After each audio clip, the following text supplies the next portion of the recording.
അതായിരുന്നു അവന്റെ ക്വാളിഫിക്കേഷൻ. ആ തിരിച്ചറിവ് അവൾക്ക് ഒരുപാട് വേദനയുണ്ടാക്കി. അതുകൊണ്ട് തന്നെ അവൾ വീടിന് പുറത്തുള്ള ആരെയും അവളുടെ കല്യാണക്കാരെയും അറിയിച്ചിരുന്നില്ല.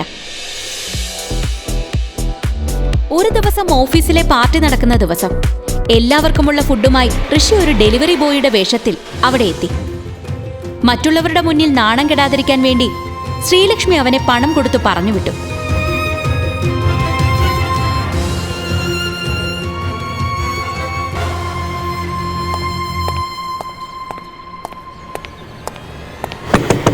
ശ്രീലക്ഷ്മിയുടെ അങ്കിൾ ഋഷിയെ ഒരു നായയ്ക്ക് സമമായായിരുന്നു കണ്ടിരുന്നത്.